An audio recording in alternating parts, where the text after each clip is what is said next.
नमस्ते। हम सब जानते हैं कि पिछले एक साल में सोना चांदी ने बहुत ही शानदार रिटर्न्स बना के दिए हैं। 50% से भी ज़्यादा के रिटर्न्स इन्होंने एक साल में बना के दिए हैं। तो अगर किसी ने वो रैली मिस की हो, मतलब अपना एलोकेशन सोना चांदी में ना बढ़ाया हो, तो उनके लिए कोई दूसरी अपॉर्चुनिटी बनती है क्या? तो मेरे हिसाब से अब जो बड़ी रैली है सोना चांदी में वो तो हो चुकी है। अगले एक साल में हो सकता है 10, 15, 20% रिटर्न्स सोना चांदी दे दे। लेकिन तीन ऐसे स्टॉक्स हैं जो कि सोना चांदी की रैली से काफ़ी ज़्यादा उनको फ़ायदा होता है, और मेरे हिसाब से आज के डेट में उनके वैल्यूएशंस भी ठीक ठाक हैं। उसमें निवेश करके अगले 2-3 साल में बहुत ही बढ़िया रिटर्न्स बना सकते हैं। तो आइए देखते हैं कि वो तीन स्टॉक्स कौन से हैं जो कि इस सोना चांदी की बुल रन से फ़ायदा उठा सकते हैं। तो जो सबसे पहला स्टॉक है वो है मुथूट फिनेंस। मुथूट फिनेंस एक एनबीएफसी कंपनी है जिसका सबसे बड़ा लोन पोर्टफोलियो है वो गोल्ड फिनेंस लोन का है। तो जैसे आप पढ़ सकते हो, इंडिया की सबसे बड़ी गोल्ड फिनेंसिंग कंपनी है, और गोल्ड लोन देना सबसे सेफेस्ट फॉर्म ऑफ लेंडिंग है। बिकॉज आपको पता है कि जिसको आपने लोन दिया है, अगर वो पैसे चुका भी नहीं पाया तो भी आप गोल्ड को बेच के उसके पैसे रिकवर कर सकते हो। तो इसमें जो ड्रॉडाउन्स होते हैं या फिर एनपीएस होते हैं कि पैसे डूब गए, रिकवरी, वो सब की दिक्कतें बहुत ही कम होती हैं, ना के बराबर होती हैं गोल्ड फिनेंस कंपनी में। और कंपनी कई दशकों से काफ़ी बढ़िया परफॉर्म करते आई है। अगर हम वैल्यूएशंस की बात करें तो 19 के पी पे ट्रेड हो रही है, जो कि उसके हिस्टोरिकल वैल्यूएशन से थोड़ा सा ज़्यादा है। लेकिन बिकॉज ये गोल्ड प्राइसेस में काफ़ी बढ़त देखने मिली है, इसलिए स्टॉक में थोड़ा सा रनअप देखने मिला है।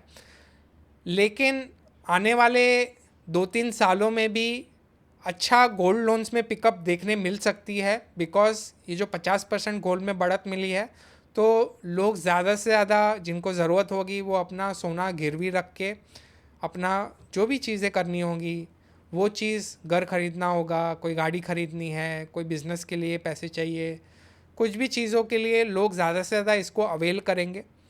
कंपनी की पेडिग्री बहुत ही बढ़िया है। तो इस स्टॉक में जब भी आपको डिप मिले तो इसमें आप ऐड ऑन कर सकते हो।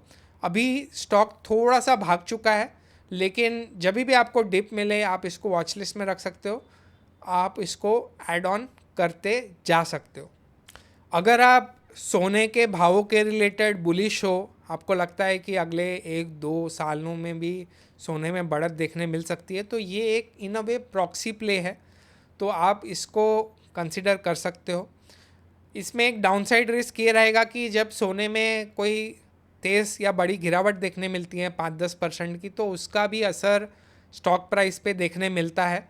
तो अगर ऐसी कोई नी जर्क रिएक्शन देखने मिले सोने के भाव में, तब बेस्ट टाइम होगा इस स्टॉक को ऐड करने का। तो इसके बारे में आप कंसिडर कर सकते हो।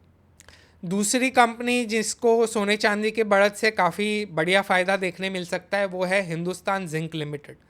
कि जैसे आप देख सकते हो कि हिंदुस्तान जिंक लिमिटेड पूरे विश्व में तीसरी सबसे बड़ी सिल्वर बनाने वाली कंपनी है, जो कि कंपनी सालाना 800 मेट्रिक टन का सिल्वर प्रोड्यूस करती है। जिंक के मामले में भी कंपनी दूसरी सबसे बड़ी कंपनी है।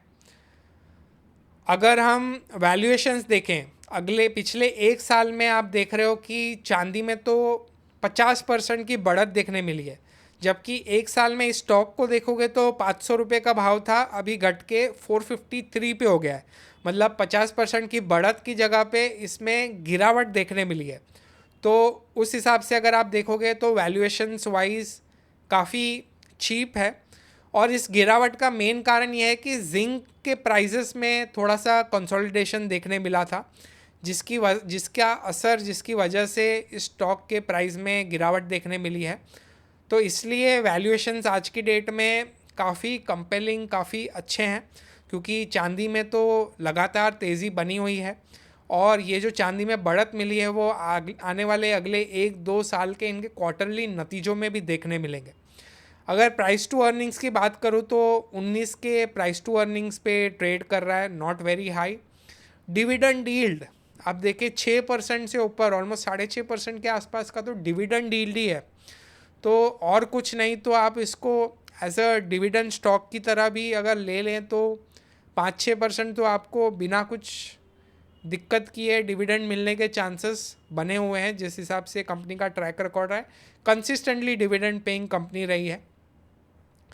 अगर हम इनके नतीजे देखें अगले पिछले 5 साल में, तो एक टाइम पे 18,000 का इसका रेवेन्यू था 2020 में, वो साल दर साल बढ़ के 2025 तक आते आते 33,000 करोड़ का हो गया, 34,000 करोड़ का, ऑलमोस्ट डबल से थोड़ा सा कम। अगर हम नेट प्रॉफिट की बात करें तो 6,800 करोड़ का नेट प्रॉफिट था मार्च 2020 में, वो बढ़ के 10,200 करोड़ का हो चुका है। मतलब कि ऑलमोस्ट 70% के आसपास का प्रॉफिट ग्रोथ भी देखने मिला है। और स्पेशली जो सिल्वर की बढ़त देखने मिली है पिछले एक साल में 50% की, वो आने वाले क्वार्टर्स में प्ले आउट होने के चांसेस काफ़ी ज़्यादा हैं, काफ़ी बढ़िया है। दूसरा एक जो पॉजिटिव फैक्टर इसमें प्ले करता है वो है कि फ्री फ्लोट बहुत कम है। 62% तो प्रमोटर के पास है, वेदांता ग्रुप के पास है। 28% गवर्नमेंट ऑफ इंडिया के पास है। मतलब ऑलमोस्ट 89-90% स्टेक तो ऐसे होल्डर्स के पास है जो कि जनरली डेली बेसिस पे बेचेंगे नहीं या बिना बताए बेचेंगे नहीं। तो फ्री फ्लोट सिर्फ 9-10% का है। तो ये भी एक एडवांटेज होता है कि जब इन्वेस्टर्स के बीच में इस शेयर की डिमांड बढ़ेगी, जब इन्वेस्टर्स की इस शेयर की तरफ नज़र पड़ेगी, तो शेयर में काफ़ी तेज़ बढ़त भी देखने मिल सकती है because of low free float.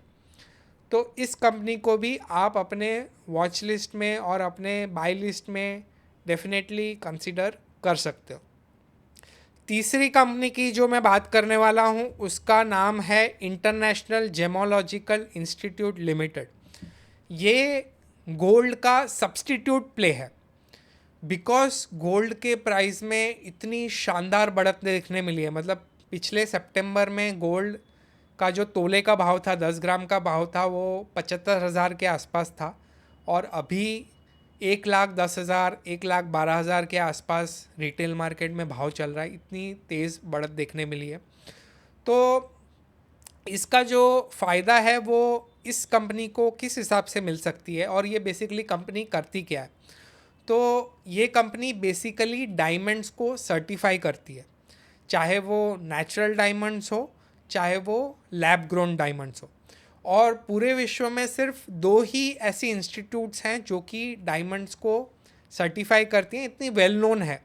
एक तो GIA करके है इंस्टीट्यूट है, जेमोलॉजिकल इंस्टीट्यूट ऑफ अमेरिका, और दूसरी ये है इंटरनेशनल जेमोलॉजिकल इंस्टीट्यूट लिमिटेड। तो ये सर्टिफिकेशन बेसिकली क्यों होती है और क्या ये मैंडेटरी है? क्या ऐसा हो सकता है कि ये सर्टिफिकेशन ही चले जाए, मतलब इनका धंधा ही मतलब काइंड ऑफ इम्पैक्ट हो जाए? तो उसका कारण नहीं है। बिकॉज जो डायमंड्स होते हैं वो सोने की तरह सिंपल नहीं होते। जैसे सोना है या चांदी है, आपने अगर उसको जिस भी शेप में ढाल दिया, जिस भी तरह का उसका ऑर्नामेंट बना दिया, मान लो आपने बैंगल्स बना ली, राइट? तो आप जब किसी ज्वेलर के पास बेचने जाते हो तो वो क्या करेगा कि जनरली जो बड़े ज्वेलर्स हैं वो आपके सामने ही उसको पिघलाएंगे, सोने को सीधा पिघलाएंगे और उसमें से जो इम्प्योरिटीज़ हैं वो सब हट जाएंगी और फाइनली जो सोने का एक रफ बिस्किट या गोल्ड जिस शेप का थोड़ा जो प्योर फॉर्म ऑफ सोना होगा वो उसमें से निकलेगा। तो सोना और जो चांदी है वो बहुत ही सिंपल है, उनको पिघलाओ तो वो नेचुरल रॉ गोल्ड के जैसा हो जाता है। जबकि डायमंड के केस में ऐसा नहीं होता। डायमंड आप पिघला नहीं सकते, उसको एक रॉ फॉर्म में नहीं ले जा सकते। डायमंड जिस आकार का है वो उस आकार का ही होता है। ज़्यादा से ज़्यादा आप चाहो तो उसको ब्रेक करके छोटे शेप्स में उसको तोड़ सकते हो, लेकिन डायमंड के केस में ऐसा नहीं होता, उसको पिघला के, अगर 3-4 डायमंड को पिघला के मैं एक बड़ा डायमंड बना लूँगा, ठीक है। दूसरा जो इम्पोर्टेंट फैक्टर होता है कि डायमंड में उसकी जो वैल्यूएशन है वो 4 सीज पे उसको मेजर किया जाता है। सबसे पहला कट, डायमंड किस शेप में कटा हुआ है उसके हिसाब से उसके प्राइस डिटरमाइन होते हैं। तो जनरली जो सबसे प्रीमियम कट माना जाता है उसको बोला जाता है प्रिंसेस कट। तो अगर कोई डायमंड प्रिंसेस कट के शेप में है तो उसका वैल्यू दूसरे जो शेप के कट्स हैं, जैसे राउंड कट हो गया, ओवल कट हो गया, हार्ट कट हो गया, उससे ज़्यादा होगा। तो डायमंड किस शेप में कटा हुआ है उसके हिसाब से वैल्यू डिटरमाइन होती है। दूसरा जो फैक्टर है वो है कलर। तो डायमंड किस कलर का है उसके बेसिस पे भी उसकी वैल्यू डिटरमाइन होती है। क्या वो प्लेन जो जनरल हम नेचुरल डायमंड्स देखते हैं उस कलर का है, क्या वो रेड कलर का है, क्या वो ब्लू कलर का है, किस कलर का डायमंड है उसके बेसिस पे भी उसका प्राइस डिटरमाइन होता है। तीसरा जो फैक्टर है वो है क्लैरिटी। मतलब जो डायमंड्स, स्पेशली जो नेचुरल डायमंड्स निकलते हैं, राइट, वो कोयले के खदानों में जनरली डायमंड्स पाए जाते हैं। वो जब निकाले जाते हैं उनको तराशा जाता है, ज्वेलरी टाइप बनाया जाता है, तो डायमंड्स में बहुत सारी खामियां होती हैं। वो हमको नेकेड आई में शायद ना दिखे, लेकिन उसके अंदर जब मशीन के अंदर देखा जाता है हाई पावर माइक्रोस्कोप के अंदर, तो उसमें क्रैक्स होती हैं, कुछ ना कुछ खामियां होती हैं, वो दिख के आती हैं। तो बहुत ही ऐसे रेयर, बहुत ही ऐसे कम डायमंड होंगे, 1% से भी कम ऐसे डायमंड होंगे जिनमें कोई खामी नहीं है। मेजॉरिटी जो डायमंड्स निकलते हैं वो उसमें कोई ना कोई खामियां होती ही हैं। तो कुछ खामियां ऐसी होती हैं जो बहुत ही हाई पावर माइक्रोस्कोप के अंदर ही दिखती हैं, तो उनका वैल्यूएशन बहुत हाई होता है, बिकॉज वो आपको इजीली देख नहीं पाओगे उस खामी को। कुछ खामियां ऐसी होती हैं जो कि एक जो जवेरी है, जो जिनके पास एक्सपीरियंस जवेरी है, वो नेकेड आई से भी देख लेगा, वो उसको पता चल जाएगा कि इसमें खामी है।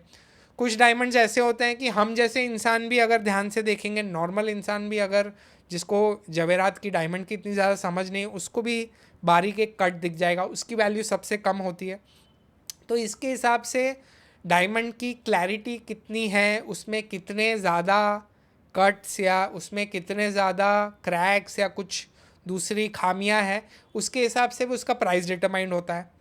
चौथा जो फैक्टर है वो है carat. Carat is nothing but weight, कितना बड़ा डायमंड है उसके हिसाब से उसका प्राइस डिटरमाइन होता है। तो ये चारों चीज़ें ऐसी हैं जो कि एक बहुत ही सोफिस्टिकेटेड, उसके लिए मशीन, उसके लिए स्किल्ड मैन पावर चाहिए होता है, तभी वो डिटरमाइन हो सकता है कि वो डायमंड की एक्चुअल वैल्यू कितनी है। सोने की तरह नहीं है, जैसे मैंने कहा सोना तो मेजॉरिटी जो भी बड़े जवेरात हैं उनके पास पिघलने वाले पूरा सिस्टम होता है, तो वो पिघलवा के तुरंत पता कर सकते हैं कि कितना उसमें प्योरिटी, कितना उसमें सोना है।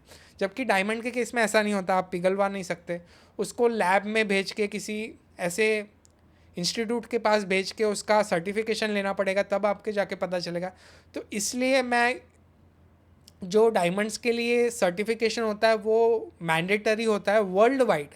आप कहीं भी जाओगे तो अगर बिना सर्टिफिकेशन का डायमंड है तो उसका आपको कभी फेयर वैल्यू नहीं मिलेगा, पहले उसका सर्टिफिकेशन करवाना ज़रूरी होता है।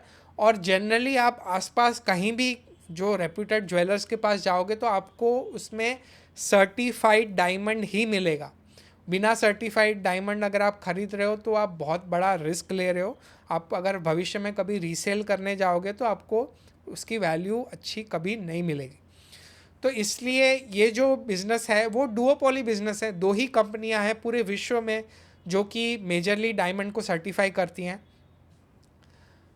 और जो सोने के भाव के साथ इसका लिंकेज क्या है, बेसिकली क्या होगा कि बिकॉज सोने का भाव इतना बढ़ते जा रहा है तो काफ़ी सारे ऐसे जो मिडिल क्लास पीपल हैं जिनको ज़वेरात तो ख़रीदना है लेकिन सोना इतना महंगा हो पा जा रहा है कि उनको परवड़ नहीं रहा है, तो जो डायमंड ख़रीद सकते हैं कम दामों में, बिकॉज जो नेचुरल डायमंड्स होते हैं वो तो काफ़ी कॉस्टली होते हैं, स्पेशली जिनकी क्लैरिटी बहुत हाई होती है।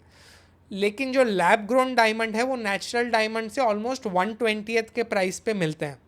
तो बहुत सारा आजकल आप देखोगे तो ट्रेंड डायमंड का हो निकला है, और जो लैब ग्रोन डायमंड है वो फिज़िकल फॉर्म में उसके कैरेक्टरिस्टिक्स की तरह से नेचुरल डायमंड की तरह ही है। आप मतलब ऐसा कोई आप जनरली ऐसे बिना जवेरात भी ऐसे ही देख के डिटरमाइन नहीं कर सकता कि ये नेचुरल डायमंड है या लैब ग्रोन डायमंड है।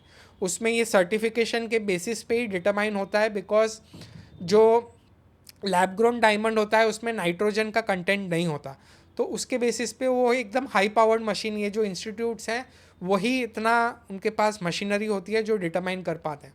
तो इसलिए ये जो सर्टिफिकेशन का धंधा है वो तो कंटिन्यूसली चलेगा, और मेरा मानना है कि ये जो डायमंड का ट्रेंड है वो भी इंडिया में ज़्यादा से ज़्यादा पिकअप होगा, बिकॉज गोल्ड में इतना प्राइसेस बढ़ गए हैं, गोल्ड अनसस्टेनेबल अनएफोर्डेबल होते जा रहा है because of its high prices. तो इसके पीछे मार्केट स्टैटिस्टिक्स भी है। यूएस में एक दशक पहले जो डायमंड्स खरीदी होती थी, स्पेशली लैब ग्रोन डायमंड, वो सिर्फ 2% की लैब ग्रोन डायमंड्स की वहाँ पर रिंग्स या ज्वेलरी बिकती थी, जो कि आज के डेट में बढ़ के 55% हो चुकी है। मतलब इतना ज़्यादा यूएस में लैब ग्रोन डायमंड्स का पिकअप हो चुका है, बिकॉज जवेरात आपको मिल जाता है, एक दिखने में भी अच्छा लगता है और आपको चीप भी मिलता है as compare to natural diamonds, और स्पेशली गोल्ड प्राइसेस का भी उस पर असर है। तो ये ट्रेंड अभी तक इंडिया में पिकअप नहीं हुआ है, लेकिन वेरी हाई चांसेस कि ये इंडिया में भी पिकअप होगा। और स्पेशली लैब ग्रोन डायमंड में आईजीआई का certification is more valued than GIA. GIA इतना डिटेल्ड सर्टिफिकेशंस नहीं देती लैब ग्रोन डायमंड में, वो सिर्फ 2 ही कैटेगरी देती है, एक सब स्टैंडर्ड या अबव स्टैंडर्ड या प्रीमियम। जबकि ये जो 4 सीज हैं जिस पे डायमंड तोला जाता है, लैब ग्रोन डायमंड्स के लिए भी वो चारों सी पे उसको तोल के उसकी वैल्यूएशन ये आईजीआई उसको सर्टिफिकेशन देती है। दूसरा एक बड़ा फैक्टर है कि सरकार ने भी हॉलमार्किंग का जो गोल्ड पे कैरेट का मिनिमम वैल्यू था, वो पहले 14 कैरेट था, वो घटा के अब 9 कैरेट कर दिया है। तो इसकी वजह से क्या होता है कि कोई भी डायमंड का ज्वेलरी बनती है, स्पेशली अफोर्डेबल उसको बनाना है, तो जो सोना होता है वो कम प्योर डालते हैं। मतलब ये जो कैरेट होता है सोने में, that indicates purity. 24 carat gold मतलब प्योर गोल्ड, एकदम प्योर गोल्ड, उसमें दूसरा कुछ नहीं मिला है। 22 कैरेट गोल्ड मतलब उसमें थोड़ा चांदी, थोड़ा जिंक, कॉपर, दूसरे मेटल्स मिले हुए हैं, तो इसलिए वो 22 कैरेट माना जाता है। मतलब 22/24 इस इंटू 100 इस इतनी उसकी प्योरिटी है। सिमिलरली 9 कैरेट को भी सर्टिफिकेशन सरकार ने दे दिया है, BIS हॉलमार्किंग हो सकती है। तो इसलिए क्या होगा कि जब ज्वेलरी बनाएंगे तो जो आउटर रिंग बनती है, जैसे रिंग बनती है, तो जो आउटर जो सर्कुलर पैटर्न बनता है वो तो जनरली सोने का बनता है, और जो ऊपर लगता है वो हीरा लगता है। तो बिकॉज गोल्ड महंगा हो गया और गोल्ड पहले उसका मिनिमम सर्टिफिकेशन 14 कैरेट का था, तो मिनिमम 14 कैरेट का तो गोल्ड डालना पड़ेगा अगर सर्टिफिकेशन लेना है, और जो डायमंड है वो तो उसका जो प्राइस है वो है। लेकिन अभी 9 कैरेट अलाउड कर दिया, मतलब ये जो राउंड वाला होगा वो सस्ते में बनेगा, इसलिए डायमंड पे ज़्यादा पैसा स्पेंड हो सकता है। मतलब जो आपकी रिंग होगी वो अफोर्डेबल होगी, और डायमंड के प्राइजेस में भी पिछले 2-3 साल में काफ़ी गिरावट देखने मिली है। नेचुरल डायमंड्स में तो 40% के आसपास गिरावट देखने मिली है, लैब ग्रोन डायमंड में भी थोड़ी सी गिरावट देखने मिली है। तो इसकी वजह से जो डायमंड के ज्वेलरी है, ऑर्नामेंट्स है, वो ज़्यादा से ज़्यादा अफोर्डेबल होते जाएंगे, और जितना ज़्यादा डायमंड ज्वेलरी बिकेगी उतना ज़्यादा इस कंपनी का जो सर्टिफिकेशन है बिजनेस, मतलब हर एक ऑर्नामेंट जो भी रेप्यूटेड बिजनेसेस बेचते हैं, ज्वेलर्स बेचते हैं इंडिया में, वो IGI सर्टिफाइड ही होता है डायमंड्स के केसेस में। तो इनका सर्टिफिकेशन का बिजनेस उतना ज़्यादा बढ़ेगा, उतना ज़्यादा पिकअप होगा। तो एक डुओपोली बिजनेस सिर्फ 32-33 के PE पे अवेलेबल है, जो कि ज़्यादा कॉस्टली नहीं है। अगर आप कोई भी ऐसे मोनोपोली या डुओपोली बिजनेस देखोगे तो वो 40-50 के PE पे आराम से ट्रेड होते हैं। तो वैल्यूएशन वाइज भी काफ़ी ज़्यादा एक्सपेंसिव नहीं है। अगर करंट वैल्यूएशन भी देखें तो 52 वीक हाई से काफ़ी नीचे आ गया है। इनफैक्ट अपने आईपीओ लिस्टिंग प्राइस से भी नीचे चल रहा है। उसका मेन कारण यही था कि जो यूएस का टैरिफ लगा था इंडिया पे, उसकी वजह से जेम्स एंड ज्वेलरीज पे इम्पैक्ट होना था, तो इसका सर्टिफिकेशन पे भी इम्पैक्ट होना था। तो ये एक फैक्टर होगा जिस पे आपको नज़र रखनी होगी इस कंपनी के केस में।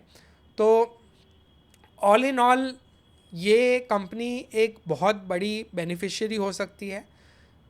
बहुत ज़्यादा लोगों को इन सब चीज़ों के बारे में पता भी नहीं है, और आप आसपास देखोगे तो जनरली स्पेशली जो यंगर जनरेशन है उनको डायमंड का क्रेज़ काफ़ी ज़्यादा है।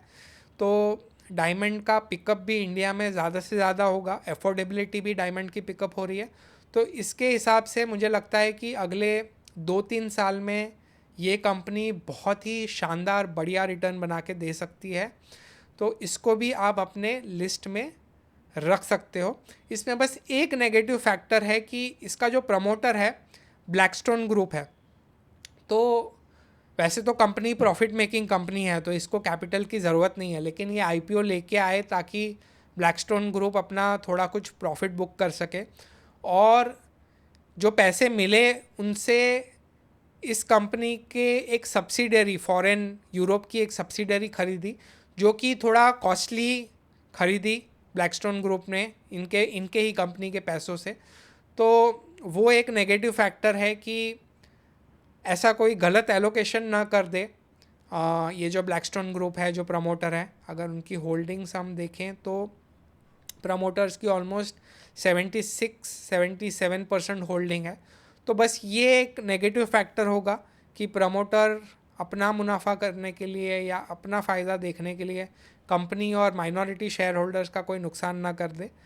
ये एक नेगेटिव फैक्टर्स पे वॉच रहेगी। लेकिन अदरवाइज़ अभी के डेट में जो वैल्यूएशंस पे अवेलेबल है और जिस हिसाब से मेरा मानना है कि डायमंड का पिकअप होने वाला है इंडिया में अगले 3-5 साल में, बिकॉज जो सोने के भाव में बढ़त देखने मिली है, तो उस हिसाब से ये एक बहुत ही अच्छा मल्टी बैगर अपॉर्चुनिटी भी बन सकता है आने वाले 2-3-5 साल में।